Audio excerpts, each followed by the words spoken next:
Mesdames, Messieurs, bonjour et bienvenue sur Angle de vue, votre émission qui s'intéresse à l'actualité politique sur le continent africain. De tous les discours qu'il a eu à tenir depuis son accession au pouvoir, celui-ci était, à n'en point douter, le plus attendu par les Sénégalais, le président Macky Sall, puisque c'est de lui qu'il s'agit.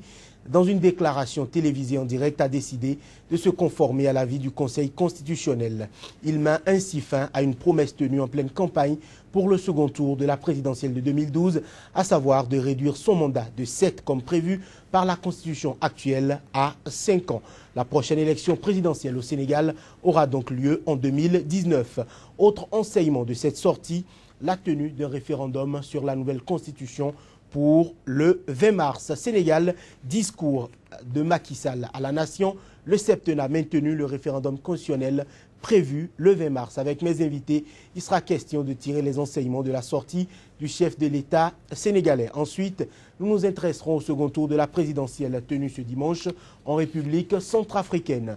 Qui de Faustin Archange Touadéra ou de Anissé Georges Dologuélé sera le prochain président du pays? Les Centrafricains attendaient cette réponse quand une polémique a éclaté ce mardi à Bangui au sujet d'une éventuelle rencontre secrète entre un candidat à ce second tour, Anissé Georges Dologuélé, et un haut responsable de l'autorité nationale des élections ANE. Le camp du candidat Faustin Archange Touadéra a accusé, lors d'une conférence de presse tenue ce mardi, le rapporteur général de la dite institution, Julius Ngouadé-Baba, d'avoir eu une entrevue à huis clos avec le candidat Dologuélé. République centrafricaine, second tour de la présidentielle. Les dés seraient-ils pipés? Voilà le second sujet du jour qui assurément ne manquera pas de faire réagir mes invités que je m'en vais vous présenter juste après le flash, le point de l'actualité marquante sur le continent. En Ouganda, la commission électorale a affirmé s'attendre à ce que les élections présidentielles et législatives de jeudi, qui opposent le président Yoweri Museveni au pouvoir depuis 1986 à 7 autres candidats, se déroulent calmement. Kizza Besigye, principal candidat d'opposition, s'estime pourtant en mesure de l'emporter.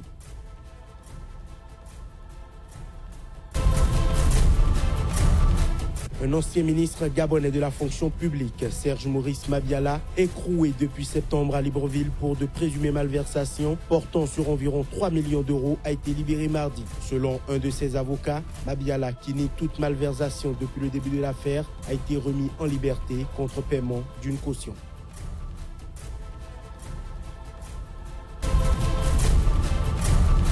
Près d'1 million d'enfants en Afrique de l'Est et australe sont atteints de malnutrition aiguë sévère en raison de la sécheresse qui touche le continent et qui devrait s'aggraver à cause de phénomènes climatiques El Niño. S'est alarmé ce mercredi l'UNICEF, le Fonds des Nations Unies pour l'enfance. Le Lesotho, le Zimbabwe, plusieurs provinces sud-africaines ont déjà déclaré l'état de catastrophe naturelle.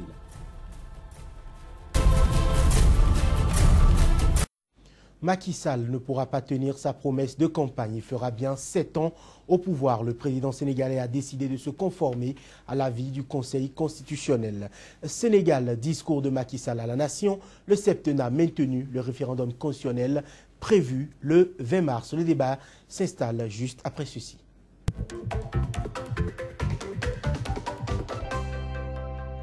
Pour en parler, je reçois deux invités. D'abord, le docteur Gilles Olakunle-Yabi. Il est économiste et analyste politique.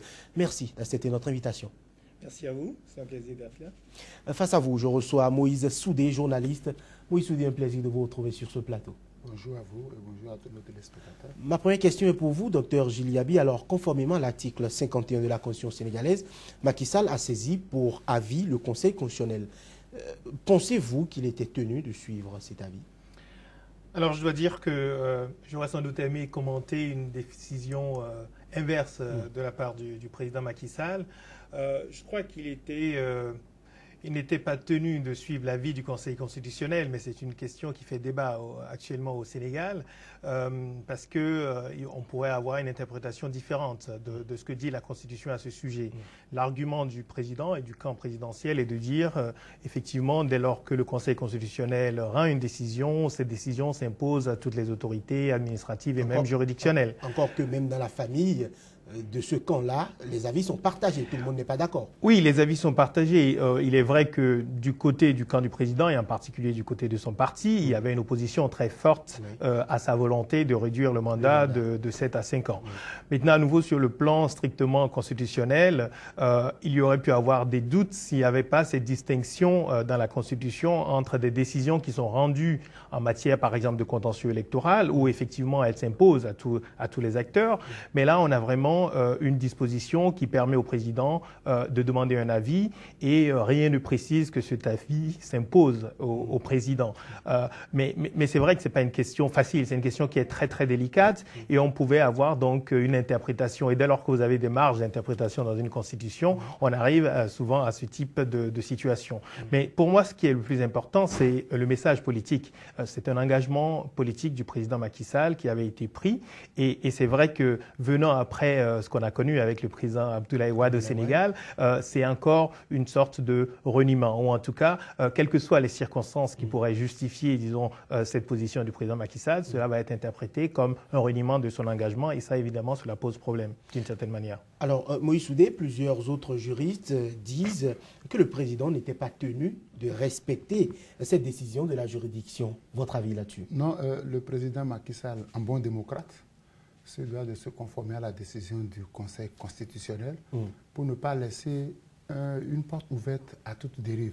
Mais au-delà, moi je me suis toujours posé la question de savoir, est-ce que dans le camp du président Macky Sall, est-ce qu'il a consulté ses juristes? Est-ce que c'était possible pour lui en plein mandat? Parce que là, il est en plein mandat. Est-ce que c'était possible qu'en plein mandat, que l'on puisse réduire ce mandat-là à 5 ans? Je ne crois pas que cela soit possible. Même si on devait réduire, il faut qu'il aille au terme du présent mandat. Mais ce qui est sûr, tout le monde ne sera pas d'accord.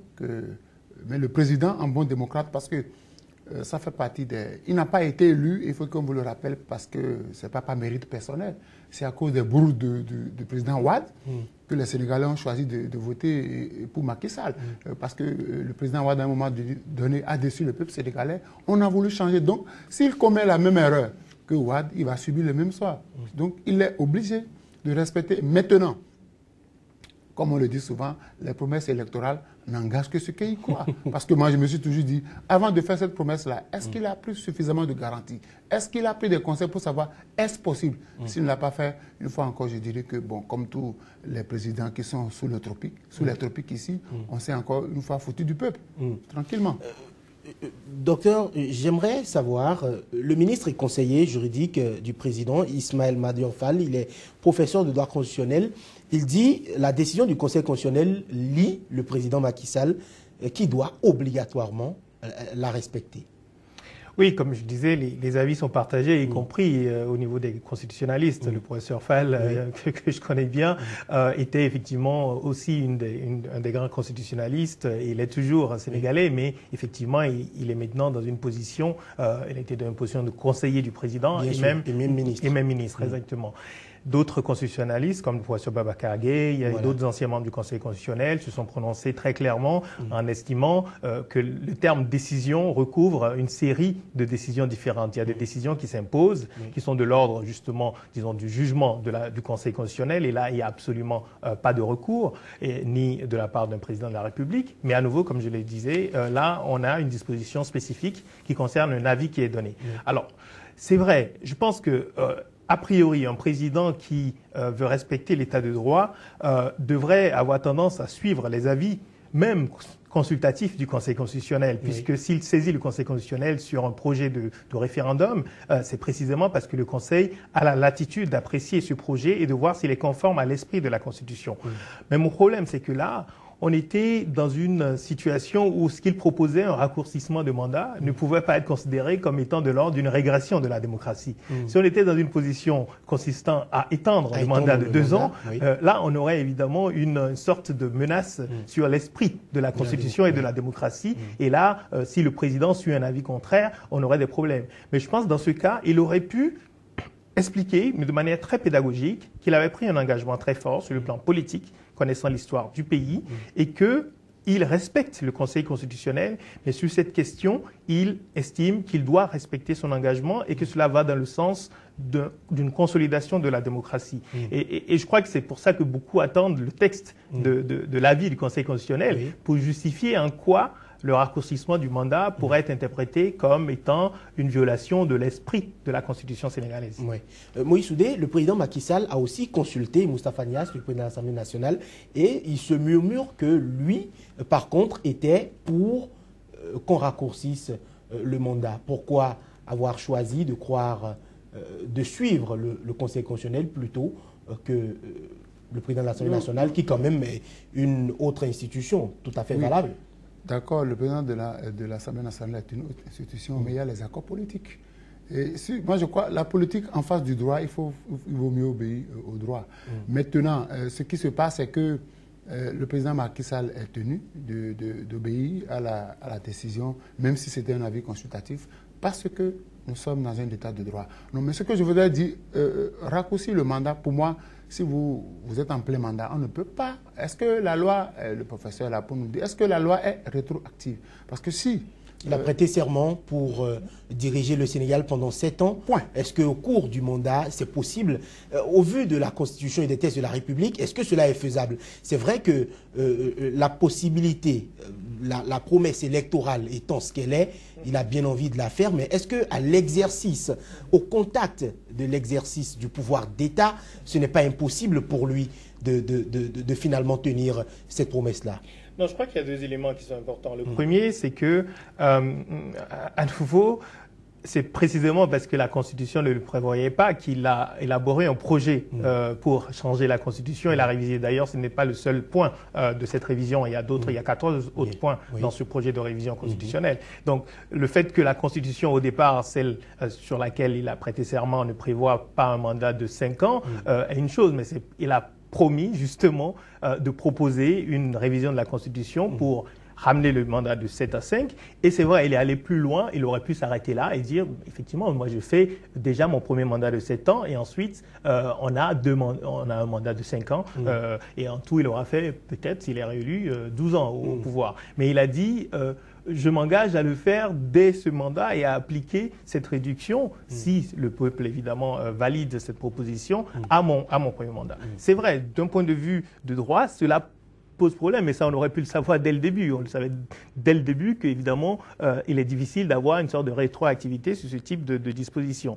Mais le deuxième point, c'est la question politique. Je crois qu'il faut, en particulier sur notre continent, qu'on aille au-delà du droit, justement, pour voir que le droit est lui-même le résultat de la vision qu'on a de la politique et du rapport qu'on veut instaurer entre les gouvernants et les gouvernés. Si on a une conception de la démocratie qui se résume au respect de textes constitutionnels, à des avis qui peuvent parfois même être contestables de la part de personnes qui disent le droit. Si on se contente de cette vision de la démocratie, on n'aura pas une consolidation de la démocratie substantielle dont nous avons besoin. Je pense que nous avons besoin d'un rapport différent entre les gouvernants et les gouvernés et qu'on ne peut pas dire les promesses n'engagent que ceux qui y croient. Si on veut changer la manière de faire de la politique sur notre continent, il faut qu'on évolue vers des pratiques politiques qui soient basées vers de l'éthique. Et c'est pour ça qu'un reniement, après celui qu'on a connu sous Wade, me semble être problématique d'un point de vue de l'éthique politique et du signal fort que le Macky Sall voulait donner en faisant cette proposition.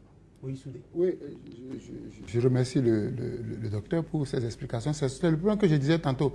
Aujourd'hui, Macky Sall se trouve en porte-à-faux avec ses électeurs parce qu'il a promis dans son premier discours, il a dit, devant le président français, il a dit, devant le président américain, il a dit, voilà qu'aujourd'hui, en face du droit, il est obligé de ne pas pouvoir respecter sa promesse électorale. Qu'est-ce qui va se passer? Je crains fort qu'ils ne subissent le même sort que Wade, parce que certains, ça arrange, certains que cela soit dit, puisque dans son propre camp, tout le monde n'était pas pour la réduction du mandat. Maintenant, est-ce que cela lui donne la possibilité? Parce que qu'est-ce qu'il va dire à ses électeurs? Va-t-il jeter le tort sur le Conseil constitutionnel? Il dit, moi, j'ai la volonté de réduire le mandat, mais le Conseil, non. Je crois qu'il faut que les présidents sous notre pic ici prennent toutes les garanties avant de prendre ces gens, parce que c'est une promesse de taille. De 5 ans, on est passé à 7 ans. On l'a expérimenté déjà combien de temps pour que rapidement, on revienne encore à 5 ans. Ça pose quand même un problème de ping-pong, c'est-à-dire, bon, Wade, on a dit de 5 ans, on passe à 7 ans. Vlan, 2 mandats après, on dit on va passer de 7 ans à 5 ans. Je crois qu'il faut que les présidents africains prennent toutes les garanties. Quand vous voulez aller en campagne, vous voulez faire une promesse, il faut voir tous les tenants et aboutissants de vos promesses. Parce que là, maintenant, c'est fini pour lui. Il est porte-à-faux. Et l'opposition pourrait récupérer cela pour dire voilà un président qui vous a promis quelque chose depuis 2012. Pas pour aujourd'hui va récupérer. Oui, et ça va commencer. Déjà, on va dire voilà, il a promis, tout le temps il a dit voilà qu'aujourd'hui il se trouve dans l'incapacité de le respecter. C'est ça qui m'amène à dire que désormais, il faudrait que les présidents africains, en pleine campagne, qu'on ne soit pas emportés par le désir du pouvoir et faire n'importe quelle promesse. Là, maintenant, il est coincé. Alors, la question de la durée du mandat a pratiquement occulté les autres volets de cette réforme. Une réforme titanesque en 15 points. Je crois que le Conseil constitutionnel a même demandé que le président puisse revoir un peu ces réformes-là, qui seraient un peu trop nombreuses. J'aimerais qu'on s'apesantisse sur certains volets, notamment concernant l'Assemblée nationale, la réforme au niveau de l'Assemblée, les réformes par rapport aux règles électorales et les réformes aussi par rapport au Conseil constitutionnel qui sont prévues par rapport à ce projet de constitution-là. Oui, je pense que vous faites bien de mentionner cela parce que le problème que nous avons, à mon avis, et c'est pas seulement au Sénégal, c'est qu'on se concentre sur une question, et généralement la question de la durée de mandat ou la question du nombre de mandats, et on oublie tout le reste. On oublie que nous avons besoin dans nos pays de réformes institutionnelles très fortes. Je crois qu'après 20 ans, 25 ans dans certains pays de démocratisation, on peut faire un bilan et voir que les modèles que nous avons choisis ont permis d'avoir des libertés, et ça c'est tout à fait remarquable, mais n'ont pas permis nécessairement d'avoir une gouvernance politique différente. Et là, il faut passer dans cette phase-là. Je crois que le projet de révision constitutionnelle proposé par Macky Sall, les autres points vont dans le bon sens, parce qu'on a notamment un renforcement des pouvoirs de l'Assemblée nationale, on a une réorganisation du Conseil constitutionnel qui justement doit passer de 5 à 7 membres, et avec 2 qui sont nommés par le président de l'Assemblée nationale, alors que jusque-là, ils étaient nommés tous par le président de la République. Donc, je pense que tout cela va dans le bon sens d'un rééquilibrage des pouvoirs. Mais je pense aussi qu'on peut aller beaucoup plus loin et qu'on doit aller beaucoup plus loin. À nouveau, pas seulement au Sénégal, mais dans une grande partie des pays africains, je crois qu'il y a une vraie réflexion aujourd'hui, à nouveau, pour changer le rapport entre gouvernants et gouvernés, et que pour ça, il faut en particulier réduire la concentration des pouvoirs, mais ce n'est pas simplement en augmentant les pouvoirs de l'Assemblée nationale, parce qu'en réalité, ce qui fragilise le pouvoir présidentiel fragilise également le pouvoir législatif dans nos pays. Ce qu'il faut, c'est renforcer justement des institutions de contre-pouvoir comme le Conseil constitutionnel, mais c'est aussi travailler concrètement au renforcement de la citoyenneté et d'une société civile qui est capable de se mobiliser pour fixer des règles très importantes et pour participer à la démocratie, pas simplement au moment de l'élection, mais participer de manière continue à la démocratie et exiger des résultats. Et je pense qu'il y a tout à fait des possibilités, des modèles qui sont possibles pour aller encore plus loin. Mais pour revenir à ce projet, à nouveau, je pense que les autres points sont plutôt une avancée de la démocratie et que tout de même, il faut le souligner. Et ce que proposait Macky Sall en raccourcissant ce mandat, à nouveau, ne pouvait pas être considéré comme étant dans l'esprit d'une violation de l'esprit démocratique. Dans un contexte où en Afrique, on a plutôt beaucoup de pouvoirs qui essaient d'allonger la durée de leur mandat ou de faire sauter le verrou de la limitation à 2 du nombre de mandats présidentiels. Voilà, on va parler de l'opposition qui, au début, demandait à ce que le président respecte sa parole électorale. On s'y attendait bien. Babacar Gaye, le porte-parole de Maître Abdoulaye Wade et aussi porte-parole du PDS, dit que l'opposition est un maillon essentiel de toute démocratie et que cette opposition n'a pas été associée au projet de constitution. Donc elle se réservait le droit de réagir par rapport à ce discours du président. Votre avis, Moïse Souté? Oui, l'opposition, le président, voilà, il y a eu 14 points qui devaient être soumis au référendum. Est-ce qu'il y a un point, à part un point vient d'être évacué, il reste 13 points. Moi, j'aurais souhaité que l'opposition, au lieu de dénoncer le fait qu'elle n'a pas été associée, qu'elle se prononce sur les 13 points restants. Est-ce que cela permet de renforcer l'état de droit? Est-ce que cela permet d'avoir des institutions fortes? C'est sur ça qu'on devait se prononcer et non, on n'a pas été associé. Est-ce que le projet soumis par le président Macky Sall est bon pour le Sénégal? Si c'est bon, on n'est pas parce que c'est pas parce qu'on est dans l'opposition que chaque fois il faut s'opposer. Quand le président qui est au pouvoir fait de bonnes choses, il faut le soutenir. Parce que si vous tenez à avoir le pouvoir, après lui, c'est vous qui allez prendre le pouvoir. Donc, toutes les réformes entreprises aujourd'hui, si cela va dans le bon sens, je crois que l'opposition ferait mieux de s'associer au président. Parce que ce n'est pas parce qu'on est de l'opposition que chaque fois, il faut casser tout ce qui vient du régime. Que l'opposition prenne les 13 points restants, point par point, sur quel point ils ont des réserves? Ils ne l'ont pas fait. Ce qu'ils dénoncent, c'est que nous n'avons pas été associés. Quelle association veulent-ils? je suis au pouvoir, on m'a donné mandat pour diriger le pays et je prends le pays en main. Maintenant, c'est un référendum. Si ces points-là, si l'opposition veut qu'elle fasse campagne contre ces points, et au soir du référendum, on sera là pour apprécier les résultats. Moi, c'est ce qu'ils ont fait. Ils n'ont pas accusé le président de non, qui se prononce sur les 13 points, on verra le reste après. Docteur Giliabi, la position de l'opposition aujourd'hui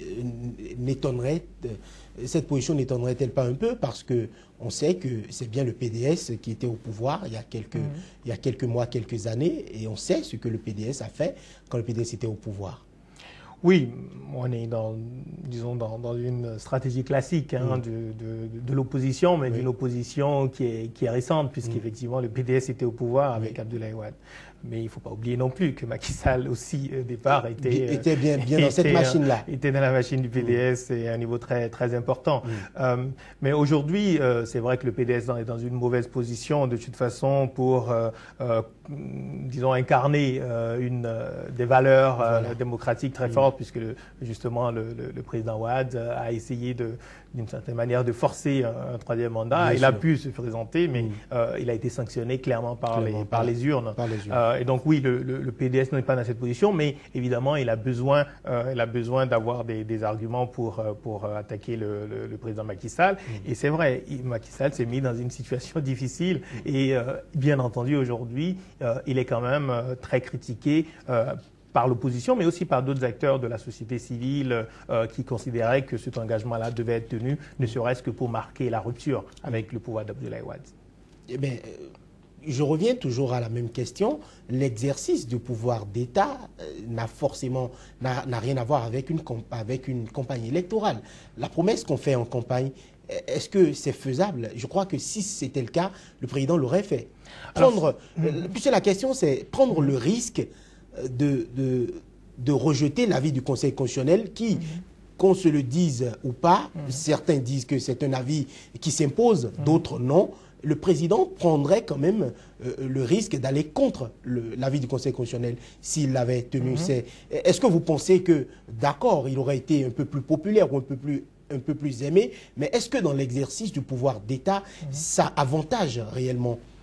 Non, je pense que l'exercice du pouvoir d'État, on a toujours l'impression d'une forme de sacralisation, et on doit avoir nécessairement un président qui est une sorte de qui est totalement au-dessus de tout, qui n'a pas respecté ses engagements. Il ne s'agit pas d'un engagement qui a été donné lors d'un meeting comme ça, emporté par son enthousiasme. Il s'agit d'un engagement qu'il a réitéré une fois qu'il a été élu. Il a continué à le dire. Il a dit plusieurs fois, y compris à nouveau à l'extérieur du pays. Le 31 décembre dernier, déjà, il a rappelé encore. Absolument. Donc, à nouveau, est-ce que le message que porte un candidat et le message que porte un homme d'État ou quelqu'un qui veut l'être, est-ce que ce qu'il dit est important? C'est ça la question. Est-ce que ce qu'il dit l'engage? Est-ce que la politique, c'est que de la tactique? Est-ce que la politique, c'est que des alliances de circonstances? Ou est-ce que la politique dont nous avons besoin pour pouvoir avoir des gouvernements qui servent nos populations, est-ce que cette politique-là, c'est pas aussi le parler vrai et le respect de la parole donnée aux électeurs? C'est pas simplement les électeurs de Macky Sall, c'est au peuple sénégalais. Il est président, il n'est plus président de ces électeurs, il est président du Sénégal. Et à nouveau, je pense que nous avons besoin, dans nos contextes particulièrement fragiles, nous avons besoin aujourd'hui de voix fortes qui portent un message différent de celui des présidents qui veulent rester au pouvoir indéfiniment. Et je pense que Macky Sall avait la possibilité aujourd'hui d'être salué pour être allé très loin, avoir un geste sans précédent qui, même s'il allait à l'encontre d'un avis du Conseil constitutionnel, je pense que beaucoup de gens ne l'auraient pas retenu cela contre lui, mais il aurait fallu à nouveau qu'il explique sa démarche en témoignant en même temps du respect de la loi, du respect du Conseil constitutionnel. Et si c'était une décision, je pense que là, si c'était une décision qui s'imposait clairement, il n'y aurait pas eu de discussion. Mais là, à nouveau, selon les termes de la Constitution, c'est un avis qui est rendu, ce n'est pas une décision qui liait nécessairement le président. Ok. Moïse Soudé, le référendum aura lieu le 20 mars, le président l'a annoncé. Le délai n'est-il pas court quand on sait que le Conseil constitutionnel a demandé de réduire donc, les différents points de la révision, initialement prévus en 15 points? Non, ce n'est pas aujourd'hui que le président Macky Sall a commencé par préparer le référendum. Toutes les dispositions sont déjà prises. Voilà un homme qui tient à respecter, parce qu'il y a le respect de la parole donnée et les aléas politiques. Si une fois encore le président Macky Sall change la date du référendum, ça va poser problème. On ne finit pas dire qu'il n'est pas stable dans ce qu'il a proposé. Donc le Conseil, je crois que le Conseil constitutionnel, il faudrait qu'on évite d'en faire un peu trop. Parce que si le président se sent trop lié, il aura un mandat difficile. Le référendum est prévu et je crois que les 13 points qui restent vont passer au référendum. Qu'on laisse le peuple sénégalais décider. Je suis contre le principe où des institutions prennent en otage tout un peuple. Parce que là, le président aujourd'hui, il est mal à l'aise face à son peuple. Ce n'est pas seulement ceux qui ont voté pour lui, mais face au peuple sénégalais. L'opposition va récupérer, tout le monde va récupérer. Et si encore une fois le président est obligé de respecter encore cet avis où il faut déplacer le référendum, il faut réduire cette eau. Je crois qu'on le laisse aller au référendum. Et il revient au peuple sénégalais, un peuple que je connais, un peuple qui est très mûr, un peuple qui surprend. Ouad en a fait la meilleure expérience. Donc les Sénégalais, ce n'est pas un peuple qu'on peut manipuler facilement. Ils ont déjà pris connaissance de ces 14 points-là.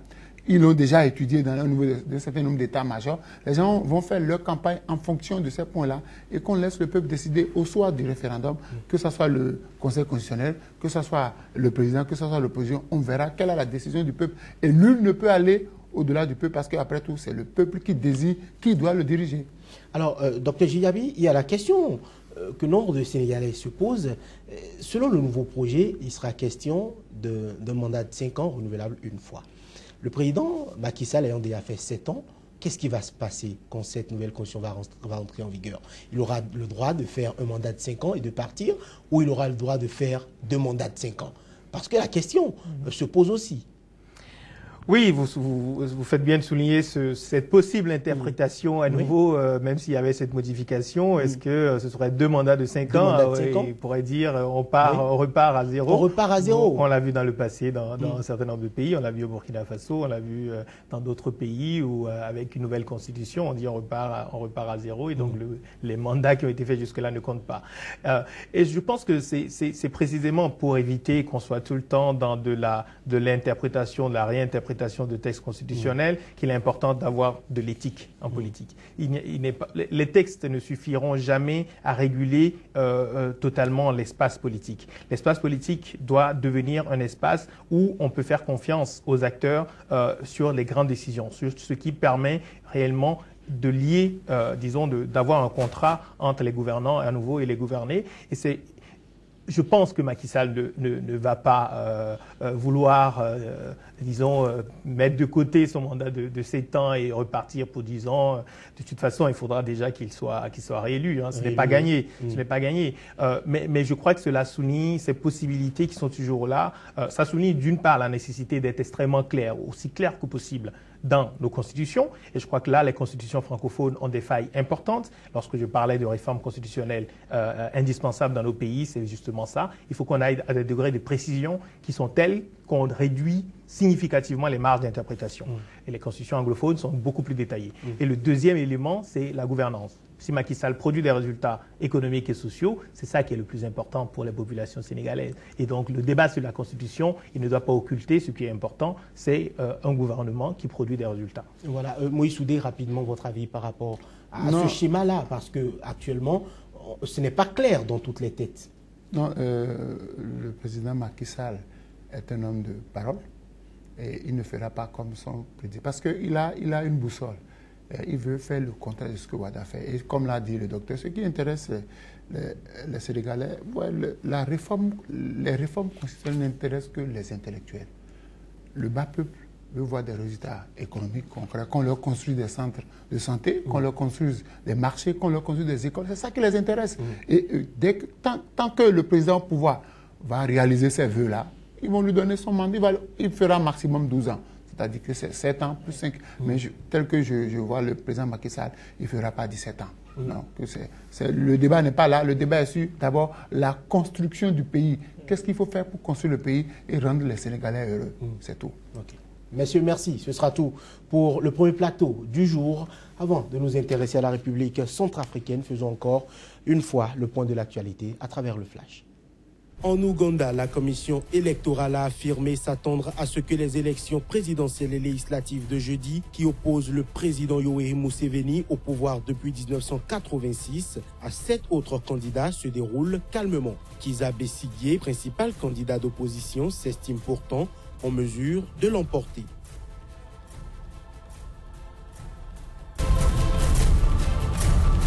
Un ancien ministre gabonais de la fonction publique, Serge Maurice Mabiala, écroué depuis septembre à Libreville pour de présumées malversations portant sur environ 3 millions d'euros, a été libéré mardi. Selon un de ses avocats, Mabiala, qui nie toute malversation depuis le début de l'affaire, a été remis en liberté contre paiement d'une caution.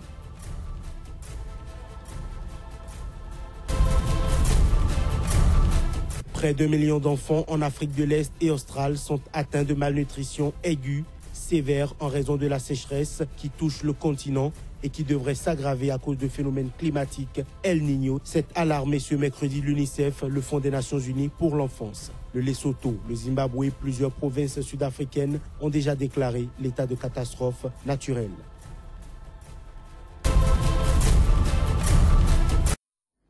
Une polémique a éclaté ce mardi à Bangui au sujet d'une éventuelle rencontre secrète entre un candidat au second tour de la présidentielle qui s'est tenue dimanche en Centrafrique, c'est Georges Dologuélé, et un haut responsable de l'autorité nationale des élections ANE. République centrafricaine, second tour de la présidentielle, les dés seraient-ils pipés? Le débat prend place juste après l'intermède.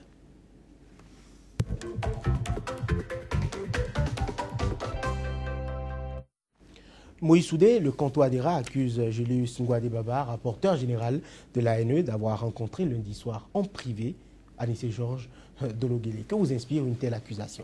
Non, je crois qu'au cours du débat ici, je l'avais déjà dit, c'est un peu marrant quand même en Afrique que, bon, le camp qui voit déjà son échec, cherche des subterfuges pour justifier l'échec.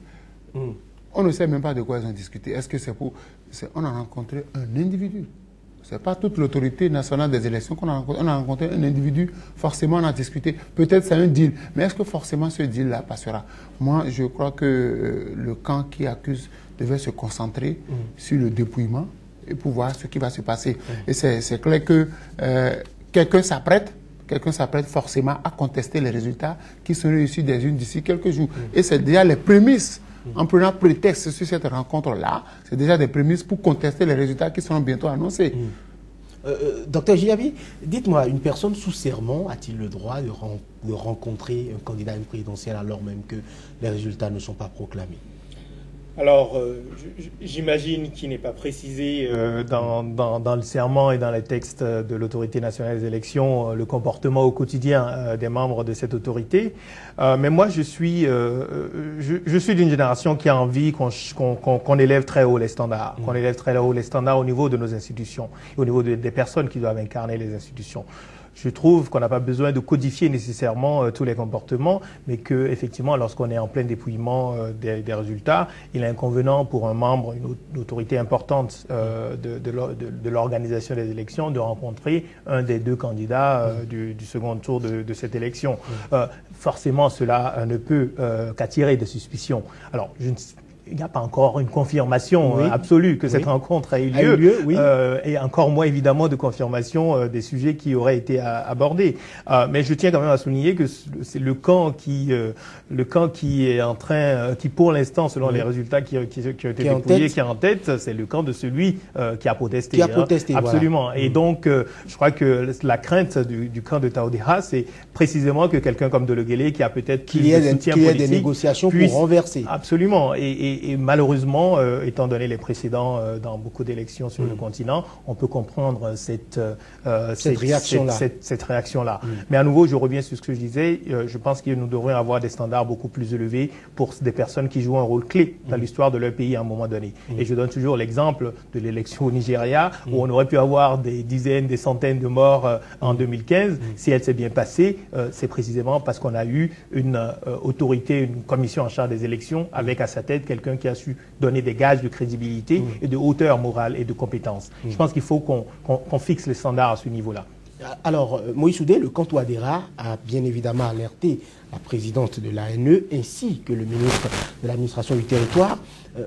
Marie-Madeleine Kouona-Hertzel, la présidente de l'ANE, a tout de suite déclaré que le rapporteur général a été mis à l'écart. Est-ce que ce n'est quand même pas quelque part pour corroborer c'est la meilleure attitude à adopter. Dès qu'un membre d'une autorité aussi importante est accusé de connivence avec le camp adverse, forcément, la présidente a pris ses responsabilités. Oui. Parce que si elle ne le ferait pas, cela va entacher le travail que cette autorité-là se bat à faire tous les jours. Donc, comme l'a dit le docteur, il faut qu'on aille désormais au-delà. C'est vrai que vous êtes sous serment, vous devez éviter. Parce que les candidats surveillent les membres de cette autorité-là, jour et nuit, pour voir qui va rencontrer qui. Parce que on a dit, on a limité le risque de fraude. On n'a pas permis à ceux qui n'avaient pas leur nom sur la liste de voter. Et on a dit 3 électeurs sur 10 sont sortis pour voter. Donc, chacun se surveille. Et je crois que c'est la meilleure attitude.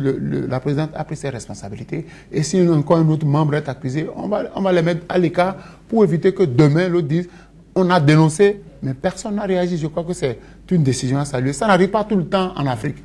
Ailleurs, on aurait pu faire une conférence de presse pour justifier et pourtant maintenir l'intéressé dans la structure. Aujourd'hui, ça a été clair. Donc, lui, il est de côté. Les autres aussi sont surveillés. Si quelqu'un d'autre va sur le même chemin, on fera la même chose. Et d'ici à là, nous aurons des résultats propres qui ne seront pas contestés. Parce qu'il y a trop de contestations en Afrique à l'issue des élections. Il faudrait qu'on commence par faire les choses selon les règles de l'art. Alors, ce n'est pas forcément évident parce qu'elle précise qu'il n'y a pas de preuve contre le rapporteur et qu'il n'est pas démis de ses fonctions. Il est juste écarté le temps de la proclamation des résultats. C'est assez ambigu comme réaction. Cela ne me semble pas ambigu. Je pense que c'est effectivement la réaction qu'il fallait avoir. Il s'agit d'une part, dès lors qu'on n'a pas encore de confirmation, donc une destitution ou une mesure plus forte irait à l'encontre d'une sorte de présomption d'innocence de la part de l'intéressé. Mais par contre, le fait de dire on le met à l'écart de l'ensemble de la suite du processus électoral, je crois que c'est une mesure de sauvegarde qui permet à l'autorité de maintenir sa crédibilité en tant qu'institution et donc de séparer l'institution d'un intéressé qui aurait peut-être commis une faute en rencontrant un des candidats. Je pense que c'est une mesure qui est intéressante et qui témoigne des efforts importants qui ont été faits pendant la transition, en particulier pour avoir une autorité en charge des élections qui soit crédible, qui soit compétente. Et je sais qu'il y a eu aussi beaucoup d'experts qui sont allés appuyer, notamment au niveau des institutions de transition, pour qu'on ait une sortie de la transition avec des élections qui soient crédibles en Centrafrique. C'est un besoin fondamental, même si évidemment en Centrafrique cela ne suffira pas du tout. Les défis sont immenses, mais il est important que ce processus électoral ne soit pas entaché simplement par peut-être des comportements d'un ou de quelques membres d'une institution. Alors, Moïse Soudé, on va quand même essayer de faire un bilan de cette transition-là. Nous sommes en train d'aller, disons, carrément à la fin de la transition. Vous, votre regard par rapport à l'organisation de ces élections? Non, je crois qu'on l'a dit plusieurs fois sur ce plateau, la stabilité en Centrafrique dépend de l'organisation, sinon de l'issue de cette élection-là. Et dimanche, on a dit que c'était une élection apaisée. Les Centrafricains ont voté dans la paix. Et la transition ira au terme le jour où on va proclamer le résultat. Et les institutions qui ont travaillé au cours de la transition ont intérêt à ce que le pays soit pacifié. Et c'est vrai qu'il y a eu des ratés, hein, il y a eu des ratés avec la dame. Et puis bon, on va Catherine Samba Panza. Oui, Catherine Samba Panza, il a eu des ratés parce qu'elle n'était pas habituée à travailler comme ça. Mais aujourd'hui, on est fiers que nous soyons arrivés au terme du processus. L'élection se déroulera bien et désormais, le pays sera pacifié.